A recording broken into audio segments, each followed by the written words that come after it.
Welcome back. Just a couple of ticks from 7:15. President Barack Obama says the need is urgent and that without his $75 billion mortgage relief plan, the housing crisis could cause even more economic trouble.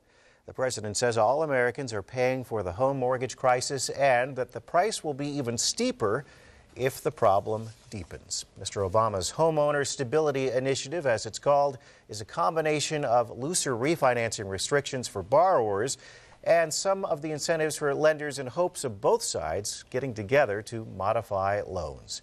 For his take on what this plan could mean with the housing market here locally, we're joined by Eric Brown from RE/MAX. Eric, thanks for being here this morning. Thanks, Tom, for having me. Absolutely. This is certainly something that has a lot of our attention, especially in our area where we know we have a lot of properties out there, a lot of people trying to sell their homes. Is the idea of loose restrictions and incentives the right way to handle this problem, do you think?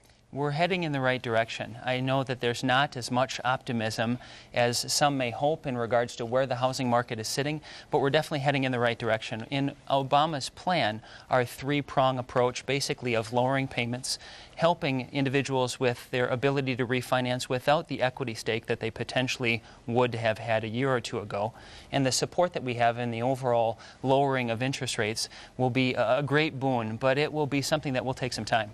Well, we know to boost the confidence, the government ended up doubling the amount of money to both Freddie Mae and Freddie Mac pledged at $400 billion to encourage them to refinance a lot of these loans that are certainly underwater right now. Is this a good fix, or are we sending the wrong message here? No, again, like I had said, we're definitely heading in the right direction. The fix itself is going to be one that, if I can use a cliche, will be somewhat like a black eye. It's going to get a little bit worse before it gets better.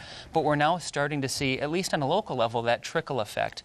The lower-end price point homes that had experienced a massive glut of foreclosure, for the first time since 2003, we've seen that inventory start to go off the market with an increased rate.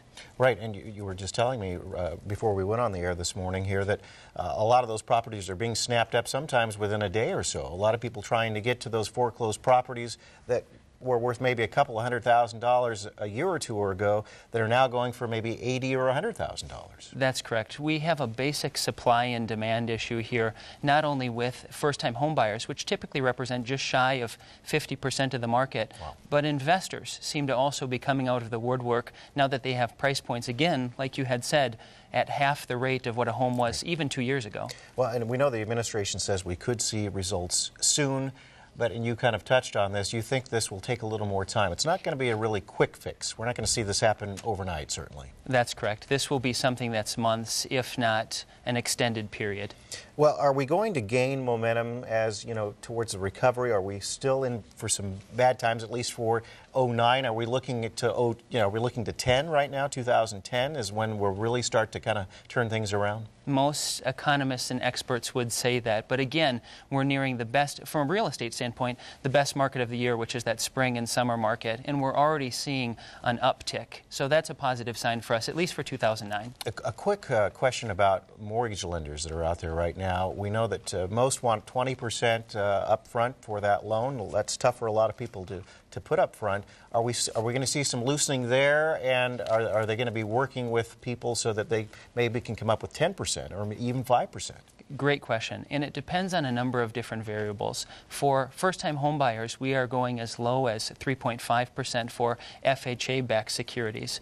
You can go with a conventional loan that is at 5%. And for investors that are looking to rehabilitate some of those foreclosed homes that maybe are a little rough around the edges, that's still sitting at a little higher interest rate or percentage that they would need to come down. But for the first-time home buyer, they're in an excellent position. In fact, now we're in a market where often a home price is less expensive than them to rent. Great. All right. Well, we hope certainly that this turns around sooner than later. And we appreciate your time, Eric, for coming on the show. Appreciate it. Thanks for having me. Eric Brown from RE/MAX. Appreciate the insights.